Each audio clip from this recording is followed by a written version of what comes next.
ನಮಸ್ಕಾರ. 9 ರಾಜ್ಯ 12 ಸೂತ್ರ ಕೊರೋನಾ ಮಣಿಸೋಕೆ ಚಕ್ರವ್ಯೂಹ. ತಮಿಳುನಾಡು, ಕೇರಳ, ಯುಪಿ ಕೊರೋನಾ ಗೆದ್ದಿದ್ ಹೇಗೆ ಗೊತ್ತಾ? ಕರ್ನಾಟಕದಲ್ಲಿ ಕೊರೋನಾ ಕಂಟ್ರೋಲ್ ರಣತಂತ್ರ ಹೇಗಿದೆ?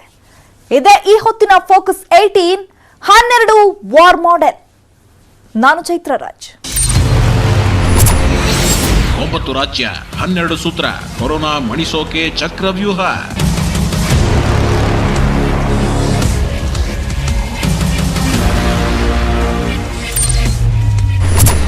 ತಮಿಳುನಾಡು, ಕೇರಳ, ಯುಪಿ ಕೊರೋನಾ ಗೆದ್ದಿದ್ದು ಹೇಗೆ ಗೊತ್ತಾ?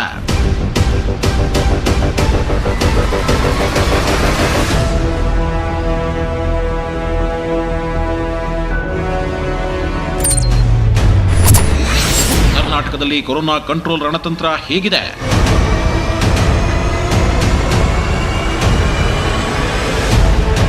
ದೇಶದಲ್ಲಿ ಕೊರೋನಾ ಎರಡನೇ ಅಲೆಯನ್ನ ಕಂಟ್ರೋಲ್ ಮಾಡೋದು ಸರ್ಕಾರಕ್ಕೆ ಅತಿದೊಡ್ಡ ಸವಾಲಾಗಿ ಪರಿಣಮಿಸಿದೆ.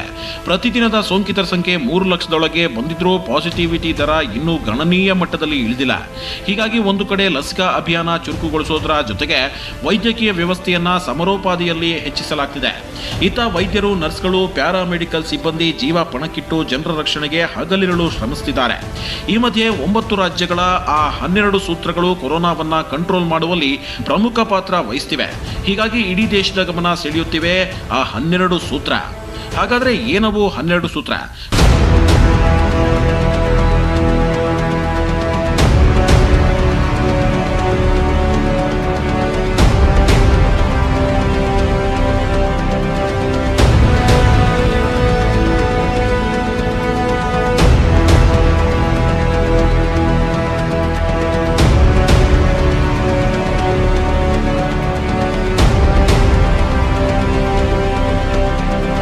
ಕೊರೋನಾವನ್ನ ಕಂಟ್ರೋಲ್ ಮಾಡೋಕೆ ಲಸಿಕೆ ಜೊತೆಗೆ ಯಾವ್ಯಾವ ರಾಜ್ಯ ಯಾವ್ಯಾವ ಕ್ರಮಗಳನ್ನ ಕೈಗೊಳ್ಳುತ್ತಿವೆ ಗೊತ್ತಾ?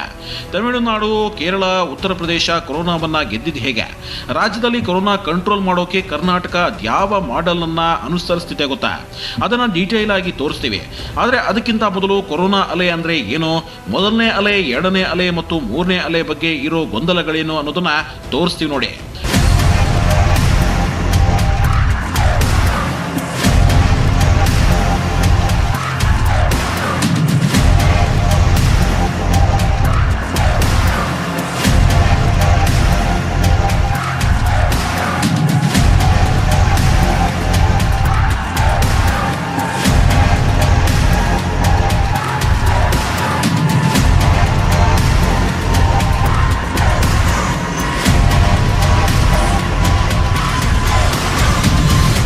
ಕೊರೋನಾ ಅಲೆ ಅಂದ್ರೆ ಹೀಗೆ ಇರುತ್ತೆ, ಇಷ್ಟೇ ಪ್ರಮಾಣದಲ್ಲಿ ಏಳುತ್ತೆ, ಇಷ್ಟೇ ಪ್ರಮಾಣದಲ್ಲಿ ಇಳಿಯುತ್ತೆ ಅನ್ನೋದಕ್ಕೆ ಯಾವುದೇ ಉತ್ತರ ಇಲ್ಲ.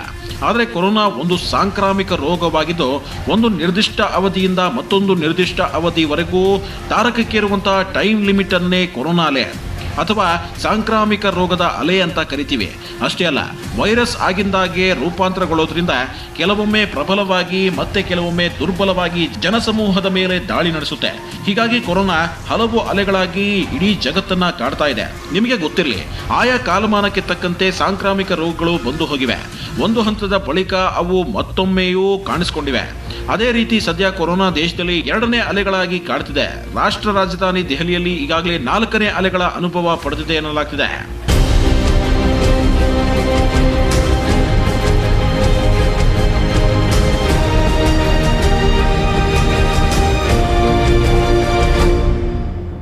ಕೇಂದ್ರ ಸರ್ಕಾರದ ಮಾಹಿತಿ ಪ್ರಕಾರ ಸದ್ಯ ದೇಶದಲ್ಲಿ ಕೊರೋನಾ ಎರಡನೇ ಅಲೆ ಇಳಿಮುಖವಾಗ್ತಿದೆಯಂತೆ.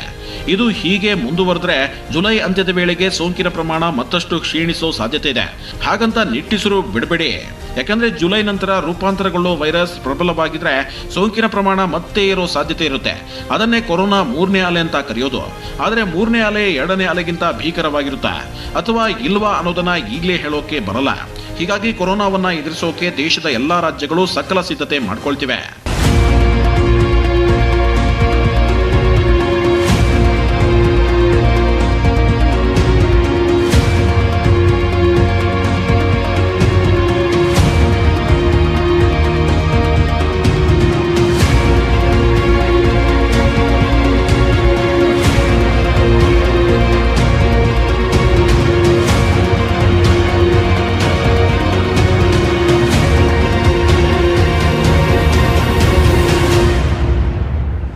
ನಿಮಗೆ ಗೊತ್ತಿರಲಿ, ದೇಶದಲ್ಲಿ 130 ಕೋಟಿಗೂ ಹೆಚ್ಚು ಜನರಿದ್ದಾರೆ. ಇದರಲ್ಲಿ 80% ಜನರಿಗೆ ವ್ಯಾಕ್ಸಿನ್ ಕೊಟ್ಟರೆ ದೇಶದಲ್ಲಿ ಕೊರೋನಾ ಕಂಟ್ರೋಲ್ಗೆ ಬಹುತೇಕ ಬರುತ್ತೆ ಅಂತ ಹೇಳಲಾಗ್ತಿದೆ. ಆದರೆ ಸದ್ಯದ ಮಟ್ಟಿಗೆ ದಿಢೀರಂತ 130 ಕೋಟಿ ಲಸಿಕೆಗಳನ್ನು ಉತ್ಪಾದನೆ ಮಾಡೋಕೆ ಸಾಧ್ಯವಾಗ್ತಿಲ್ಲ. ಆದರೂ ಕೇಂದ್ರ ಸರ್ಕಾರ ಈ ವರ್ಷಾಂತ್ಯದೊಳಗೆ ದೇಶದ 80% ಜನರಿಗೆ ಲಸಿಕೆ ಕೊಡಿಸೋಕೆ ಶತಪ್ರಯತ್ನ ನಡೆಸ್ತಿದೆ. ಅಷ್ಟೇ ಅಲ್ಲ, ಲಸಿಕೆ ಹೊರತಾಗಿಯೂ ಕೊರೋನಾವನ್ನ ಕಂಟ್ರೋಲ್ ಮಾಡೋಕೆ ಹೊಸ ಮಾದರಿಗಳನ್ನು ಅನುಸರಿಸಿ ಅಂತ ಹೇಳಿ ಇತ್ತೀಚೆಗೆ ಪ್ರಧಾನಿ ಮೋದಿ ದೇಶದ ಎಲ್ಲಾ ಜಿಲ್ಲಾಧಿಕಾರಿಗಳಿಗೂ ಸೂಚಿಸಿದ್ರು. ಹೀಗಾಗಿ ಸದ್ಯ ದೇಶದಲ್ಲಿ 12 ವಿನೂತನ ಮಾದರಿಗಳನ್ನ ಕೇಂದ್ರ ಸರ್ಕಾರ ಪಟ್ಟಿ ಮಾಡಿದೆ. ಆ ಮಾದರಿಗಳನ್ನ ರಾಜ್ಯಗಳಿಗೆ ಪತ್ರ ಬರೆದು ರವಾನಿಸುವ ಮೂಲಕ ಅದನ್ನು ಅನುಷ್ಠಾನಗೊಳಿಸಲು ಉತ್ತೇಜನ ನೀಡಿದೆ. ಹಾಗಾದರೆ ಯಾವುವು ಆ 12 ಮಾದರಿಗಳು ಅಂದ್ರೆ ಅವುಗಳನ್ನ ಒಂದೊಂದಾಗಿ ತೋರಿಸಿ ನೋಡಿ. Number 1, taxi ambulance. ದೇಶದಲ್ಲಿ ಅತಿ ಹೆಚ್ಚು ಜನ ಕೊರೋನಾ ಬಂದಿದ್ದಕ್ಕೆ ಸಾವನ್ನಪ್ಪಿಲ್ಲ. ಸರಿಯಾದ ಟೈಮ್ಗೆ ಸೂಕ್ತ ಚಿಕಿತ್ಸೆ ಸಿಗದೆ ಜೀವ ಬಿಡ್ತಾ ಇದ್ದಾರೆ. ಅದರಲ್ಲೂ ಕೊರೋನಾ ರೋಗಿಗಳಲ್ಲಿ ಉಸಿರಾಟದ ಸಮಸ್ಯೆ ಕಾಣಿಸಿಕೊಂಡಾಗ ಕೂಡಲೇ ಆಂಬ್ಯುಲೆನ್ಸ್ ಸೌಲಭ್ಯ ಸಿಗಬೇಕು. ಆದರೆ ಸೋಂಕಿತರ ಸಂಖ್ಯೆ ದಿಢೀರ್ ಹೆಚ್ಚಾಗುತ್ತಿರೋದ್ರಿಂದ ಆಂಬ್ಯುಲೆನ್ಸ್ಗಳ ಅಭಾವ ಎದುರಾಗ್ತಿದೆ. ಇದನ್ನ ಮನಗಂಡ ತಮಿಳುನಾಡಿನ ಕೆಲ ನಗರಗಳಲ್ಲಿ ಆಂಬ್ಯುಲೆನ್ಸ್ಗಳ ಮೇಲಿನ ಒತ್ತಡ ನಿವಾರಣೆಗೆ ಟ್ಯಾಕ್ಸಿಗಳನ್ನ ಆಂಬ್ಯುಲೆನ್ಸ್ಗಳನ್ನಾಗಿ ಪರಿವರ್ತಿಸಲಾಗಿದೆ. ಗಂಭೀರವಲ್ಲದ ಕೊರೋನಾ ರೋಗಿಗಳ ಸಾಗಣೆಗೆ ಇವುಗಳನ್ನ ಬಳಸಲಾಗ್ತಿದೆ.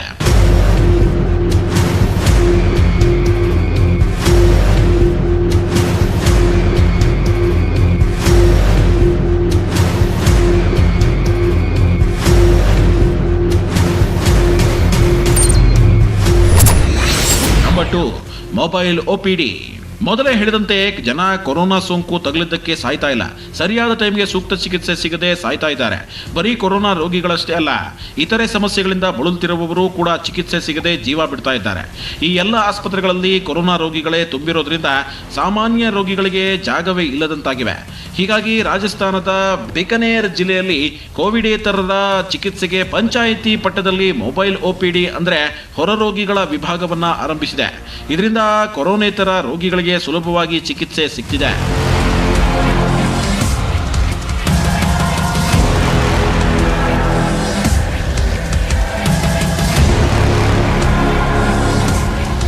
ಹೀಗೆ ಮೊಬೈಲ್ OPD ಶುರು ಮಾಡಿರೋದ್ರಿಂದ ವೈದ್ಯರುಗಳೇ ಜನರಿರೋ ಏರಿಯಾಗಳಿಗೆ ಹೋಗಿ ಬೆಳಗ್ಗೆಯಿಂದ ಸಂಜೆವರೆಗೂ ಜನರಿಗೆ ಏನಾದರೂ ಸಮಸ್ಯೆ ಇದೆಯಾ ಅಂತ ನೋಡಿ ಚಿಕಿತ್ಸೆ ನೀಡುತ್ತಿದ್ದಾರೆ. ರಾಜಸ್ಥಾನದ ಬಿಕನೇರ್ ಜಿಲ್ಲಾಡಳಿತದ ಈ ಕಾರ್ಯಕ್ಕೆ ದೇಶದೆಲ್ಲೆಡೆ ಮೆಚ್ಚುಗೆ ವ್ಯಕ್ತವಾಗ್ತಿದೆ.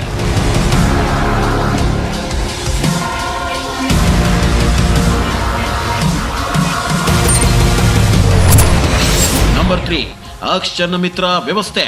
ರಾಜಸ್ಥಾನದ ಇದೇ ಬಿಕನೇರ್ ಜಿಲ್ಲೆಯಲ್ಲಿ ಆಕ್ಸಿಜನ್ ಮಿತ್ರ ಅನ್ನೋ ವ್ಯವಸ್ಥೆಯನ್ನು ಮಾಡಲಾಗಿದೆ. ಅಷ್ಟಕ್ಕೂ ಏನಿದು ಆಕ್ಸಿಜನ್ ಮಿತ್ರ ವ್ಯವಸ್ಥೆ ಅಂದ್ರೆ, ಕೊರೋನಾ ರೋಗಿಗಳಲ್ಲಿ ಕೆಲವರು ಉಸಿರಾಟದ ಸಮಸ್ಯೆಯಿಂದ ಬಳಲುತ್ತಿದ್ದಾರೆ. ಅಂತವರಿಗೆ ಸೂಕ್ತ ಸಮಯದಲ್ಲಿ ಆಕ್ಸಿಜನ್ ಸಿಗದೆ ಸಾವನ್ನಪ್ಪುವ ಪ್ರಕರಣಗಳು ಹೆಚ್ಚಾಗ್ತಿವೆ. ಮತ್ತೆ ಕೆಲ ಆಸ್ಪತ್ರೆಗಳಲ್ಲಿ ಆಕ್ಸಿಜನ್ ವಿನಾಕಾರಣ ಲೀಕ್ ಆಗಿ ವ್ಯರ್ಥವಾಗ್ತಿರುತ್ತೆ. ಅಂಥದನ್ನ ತಡೆಯೋದು ಮತ್ತು ಆಸ್ಪತ್ರೆಯಲ್ಲಿ ಆಕ್ಸಿಜನ್ ಪ್ರಮಾಣ ಎಷ್ಟಿದೆ, ಎಷ್ಟು ಪ್ರಮಾಣದ ಆಕ್ಸಿಜನ್ ಬೇಕು ಅಂತ ನೋಡಿಕೊಳ್ಳುವ ವ್ಯವಸ್ಥೆ ಆಕ್ಸಿಜನ್ ಮಿತ್ರ.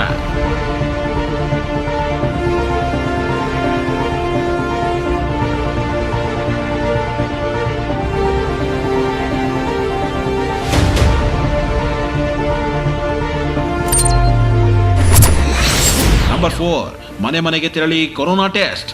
ಹೌದು, ಉತ್ತರ ಪ್ರದೇಶದ ರಾಯ್ಬರೇಲಿಯ ಗ್ರಾಮೀಣ ಭಾಗದಲ್ಲಿ ಕೊರೋನಾ ತಡೆಗೆ ಅಲ್ಲಿನ ಜಿಲ್ಲಾಡಳಿತ ಕಟ್ಟುನಿಟ್ಟಿನ ಕ್ರಮಗಳನ್ನು ಕೈಗೊಂಡಿದೆ. ಅದರಂತೆ ಗ್ರಾಮೀಣ ಭಾಗದಲ್ಲಿ ಮನೆ ಮನೆಗೆ ತೆರಳಿ ರ್ಯಾಪಿಡ್ ಆಂಟಿಜೆನ್ ಟೆಸ್ಟ್ ಹಾಗೂ RT-PCR ಪರೀಕ್ಷೆಗಳನ್ನು ನಡೆಸುತ್ತಿದೆ. ಆ ಮೂಲಕ ಹೆಚ್ಚೆಚ್ಚು ಪರೀಕ್ಷೆಗಳನ್ನು ಮಾಡಿ ಪಾಸಿಟಿವ್ ಬಂದವರಿಗೆ ಸೂಕ್ತ ಚಿಕಿತ್ಸೆ ಮತ್ತು ಐಸೋಲೇಷನ್ ಆಗಿರುವಂತೆ ಮಾರ್ಗದರ್ಶನ ನೀಡಲಾಗ್ತಿದೆ. ಇದರಿಂದ ರಾಯ್ಬರೇಲಿಯಲ್ಲಿ CTBT ದರ ಒಂದೇ ತಿಂಗಳಲ್ಲಿ 38% 2.8% ಇಳಿಕೆಯಾಗಿದೆ.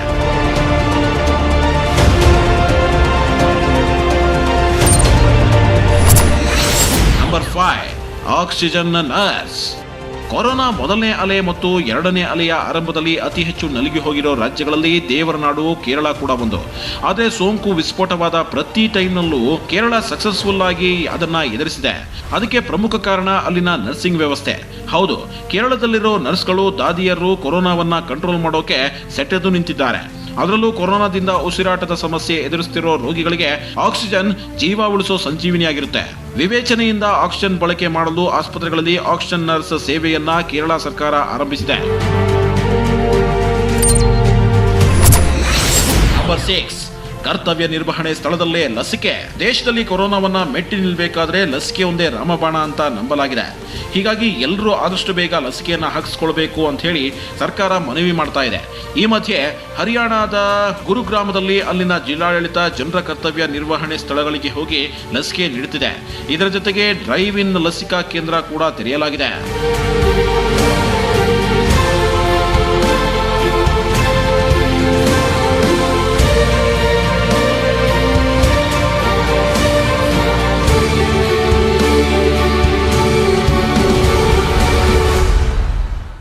ಇವಿಷ್ಟೇ ಅಲ್ಲ, ಕೊರೋನಾ ಮಣಿಸೋಕೆ ಇನ್ನೂ 6 ಸೂತ್ರಗಳನ್ನ ಕೆಲ ರಾಜ್ಯಗಳು ಅನುಸರಿಸ್ತಾ ಇವೆ. ಹಾಗಾದ್ರೆ ಯಾವುವು ಆ ಸೂತ್ರಗಳು? ಕರ್ನಾಟಕದಲ್ಲಿ ಕೊರೋನಾ ಕಂಟ್ರೋಲ್ಗೆ ಹೇಗಿದೆ ರಣತಂತ್ರ? ಅದನ್ನ ತೋರಿಸ್ತೀವಿ ಸ್ಮಾಲ್ ಬ್ರೇಕ್ ಆದ್ಮೇಲೆ. ಅನುಮಾನ ಇಲ್ಲ, ಆದ್ರೆ ವ್ಯಾಕ್ಸಿನ್ಗಿಂತ ಮುನ್ನೆಚ್ಚರಿಕೆಯೇ ಅತಿ ದೊಡ್ಡ ಮದ್ದು ಅಂತಾನು ಹೇಳಬಹುದು. ಹೀಗಾಗಿ ದೇಶದ ಎಲ್ಲಾ ಜನರಿಗೂ ವ್ಯಾಕ್ಸಿನ್ ಸಿಗೋದಕ್ಕಿಂತ ಮೊದಲು ಕೊರೋನಾದಿಂದ ಬಚಾವ್ ಆಗೋಕೆ ಕೆಲ ರಾಜ್ಯಗಳು ಹೊಸ ವಿಧಾನಗಳನ್ನ ಕಂಡುಕೊಂಡಿವೆ. ಅದರಲ್ಲಿ ಕರ್ನಾಟಕ ಕೂಡ ಹಿಂದೆ ಬಿದ್ದಿಲ್ಲ. ಹಾಗಾದ್ರೆ ಏನವು ಹೊಸ ವಿಧಾನಗಳು ಗೊತ್ತಾ? ತೋರಿಸ್ತೀವಿ ನೋಡಿ. ನಂಬರ್ 7, ಕೊರೋನಾ ಬಗ್ಗೆ ಜಾಗೃತಿ.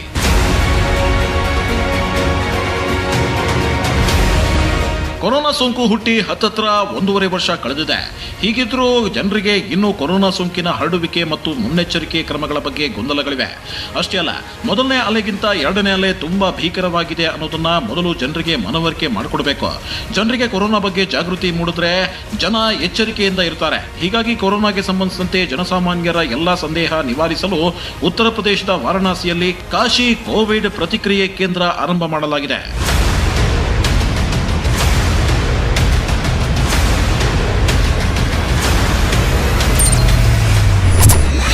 ನಂಬರ್ 8, ಜನಸಂಘಗಳಿಂದ ಕೋವಿಡ್ ಕೇರ್ ಸೆಂಟರ್ ಆರಂಭ. ಕೊರೋನಾ ಸೋಂಕು ಹೆಚ್ಚಾಗುತ್ತಿದೆ ಅಂದ್ರೆ ಸರ್ಕಾರ ಮಾತ್ರ ಎಚ್ಚೆತ್ತುಕೊಳ್ಳೋದಲ್ಲ, ಜನ ಕೂಡ ಎಚ್ಚೆತ್ತುಕೊಳ್ಬೇಕು. ದಿಢೀರ್ ಸೋಂಕು ಹೆಚ್ಚಾಗುತ್ತಿರೋದ್ರಿಂದ ಸರ್ಕಾರ ಎಷ್ಟೇ ಆಸ್ಪತ್ರೆ, ಐಸೋಲೇಷನ್ ಮತ್ತು ಕೋವಿಡ್ ಕೇರ್ ಸೆಂಟರ್ಗಳನ್ನ ನಿರ್ಮಿಸಿದ್ರೂ ಅವು ಸಾಕಾಗ್ತಿಲ್ಲ. ಈ ಸಮಸ್ಯೆಯನ್ನ ಗಂಭೀರವಾಗಿ ಪರಿಗಣಿಸಿದ ಉತ್ತರ ಪ್ರದೇಶದ ಗೌತಮ ಬುದ್ಧ ನಗರದಲ್ಲಿ ನಿವಾಸಿಗಳ ಸಂಘಗಳ ಸಹಕಾರದಿಂದ ಐಸೋಲೇಷನ್ ಹಾಗೂ ಕೋವಿಡ್ ಕೇರ್ ಸೆಂಟರ್ ಆರಂಭವಾಗಿದೆ.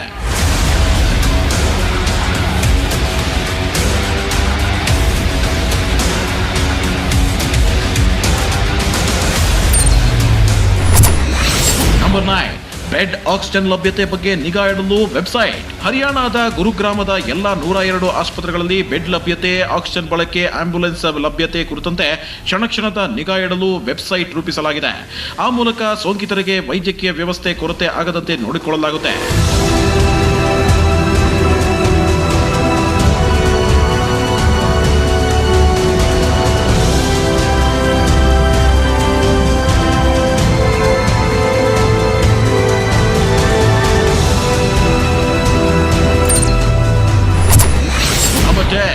ಸೋಂಕಿತರ ಪ್ರತ್ಯೇಕಿಸುವಿಕೆಗೆ ಹೊಸ ಪ್ರಯತ್ನ. ಮಧ್ಯಪ್ರದೇಶದ ಕೆಲ ಜಿಲ್ಲೆಗಳಲ್ಲಿ ಕೊರೋನಾ ಸೋಂಕಿತರ ಪ್ರತ್ಯೇಕಿಸುವಿಕೆ ಮತ್ತು ಕೊರೋನಾ ಸೋಂಕು ನಿಗ್ರಹಕ್ಕಾಗಿ ಚುನಾಯಿತ ಪ್ರತಿನಿಧಿಗಳು, ಪರಾಜಿತ ಅಭ್ಯರ್ಥಿಗಳನ್ನ ಎಲ್ಲಾ ಹಂತದಲ್ಲೂ ಬಳಸಿಕೊಳ್ಳಲಾಗ್ತಿದೆ.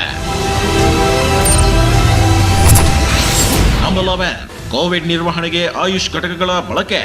ಚಂಡೀಗಢದ ಕೋವಿಡ್ ನಿರ್ವಹಣೆ ಆಯುಷ್ ಔಷಧ ಮತ್ತು ಆಯುಷ್ ಘಟಕಗಳನ್ನು ಬಳಸಿಕೊಳ್ಳಲಾಗ್ತಿದೆ. ಛತ್ತೀಸ್ಗಢದ ಜಂಜ್ಗೀರ್, ಚಂಪಾ ಜಿಲ್ಲೆಯಲ್ಲಿ ಹಾತ್ ಬಜಾರ್ಗಳಲ್ಲಿ ಆಯುಷ್ ಘಟ ನೀಡಲಾಗ್ತಿದೆ.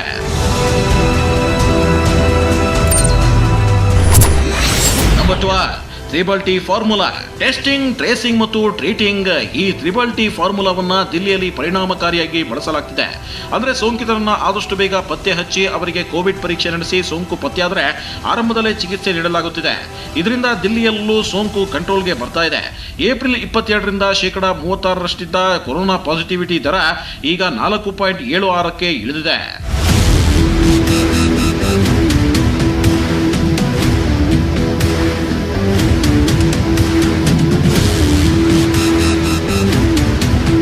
ಹೀಗೆ ದೇಶದ 9 ರಾಜ್ಯಗಳಲ್ಲಿ ಕೊರೋನಾ ಮಣಿಸೋಕೆ 12 ಸೂತ್ರಗಳು ಪಾಲನೆ ಆಗ್ತಿವೆ. ಇದರ ಮಧ್ಯೆ ಕರ್ನಾಟಕದಲ್ಲೂ ಕೂಡ ಕೊರೋನಾ ಕಂಟ್ರೋಲ್ಗೆ ಹೊಸ ರಣತಂತ್ರ ರೆಡಿಯಾಗ್ತಿದೆ. ಹಾಗಾದ್ರೆ ಏನದ್ದು ರಣತಂತ್ರ ಅಂದ್ರ, ರಾಜ್ಯದ ಅತ್ಯಂತ ಹಿಂದುಳಿದ 100 ಹಳ್ಳಿಗಳಿಗೆ 100 ICU ಬಸ್ ವ್ಯವಸ್ಥೆ ಕಲ್ಪಿಸೋಕೆ ಕರ್ನಾಟಕ ಸರ್ಕಾರ ಮುಂದಾಗಿದೆ. ಅಷ್ಟೇ ಅಲ್ಲ, ಗ್ರಾಮೀಣ ಭಾಗದಲ್ಲಿ ಕೊರೋನಾ ಸೋಂಕು ಹೆಚ್ಚಾಗುತ್ತಿರೋ ಹಿನ್ನೆಲೆಯಲ್ಲಿ ಸೋಂಕಿತರನ್ನ ಆಸ್ಪತ್ರೆಗೆ ಸಾಗಿಸಲು ಸಮಸ್ಯೆ ಆಗ್ತಿರೋದು ಸರ್ಕಾರದ ಗಮನಕ್ಕೆ ಬಂದಿದೆ. ಹೀಗಾಗಿ ಆ ಸಮಸ್ಯೆಗೆ ಪರಿಹಾರವಾಗಿ ರಾಜ್ಯದ 6,000 ಗ್ರಾಮ ಪಂಚಾಯಿತಿಗಳಲ್ಲೂ ತಲಾ ಒಂದರಂತೆ ತಾತ್ಕಾಲಿಕವಾಗಿ 1 ಅಥವಾ 2 ತಿಂಗಳ ಮಟ್ಟಿಗೆ ಬಾಡಿಗೆ ಆಧಾರದ ಮೇಲೆ ವಾಹನದ ವ್ಯವಸ್ಥೆ ಮಾಡಲು ಸರ್ಕಾರ ಮುಂದಾಗಿದೆ. ಕೊರೋನಾ ನಿಯಂತ್ರಣಕ್ಕೆ ಕಂಕಣ ತೊಟ್ಟಿರೋ ರಾಜ್ಯ ಸರ್ಕಾರ ಮೇ 24ರಿಂದ ಮತ್ತೆ 14 ದಿನ ಲಾಕ್ಡೌನ್ ಜಾರಿಗೆ ತಂದಿದೆ. ಜೊತೆಗೆ ಲಸಿಕೆ ಅಭಾವ ಇರೋದ್ರಿಂದ 18ರಿಂದ 44 ವರ್ಷದೊಳಗಿನ ಮುಂಚೂಣಿ ಕಾರ್ಯಕರ್ತರಿಗೆ ಲಸಿಕೆ ನೀಡಲು ಸೂಚಿಸಿದೆ. ಕಾಳಸಂತೆಯಲ್ಲಿ ರೆಮ್ಡಿಸಿವಿರ್ ಸೇರಿದಂತೆ ಕೊರೋನಾ ಔಷಧಿ ಮಾರಾಟಗಾರರಿಗೆ ಕಡಿವಾಣ ಹಾಕಲು ಕಟ್ಟುನಿಟ್ಟಿನ ಕ್ರಮ ಕೈಗೊಳ್ಳಲಾಗಿದೆ. ಜೊತೆಗೆ ರಾಜ್ಯದಲ್ಲಿ ಕೊರೋನಾ ಟೆಸ್ಟಿಂಗ್ ಪ್ರಮಾಣ ಹೆಚ್ಚಿಸಿ TTT ಫಾರ್ಮುಲಾವನ್ನ ಜಾರಿಗೆ ತರೋಕೆ ಚಿಂತನೆ ನಡೆದಿದೆ. ಅಷ್ಟೇ ಅಲ್ಲ, 1-2 ತಿಂಗಳುಗಳಲ್ಲಿ 400ರಿಂದ 500 ಆಕ್ಸಿಜನ್ ಜನರೇಟರ್ಗಳನ್ನು ಸ್ಥಾಪಿಸಲಾಗ್ತಿದೆ.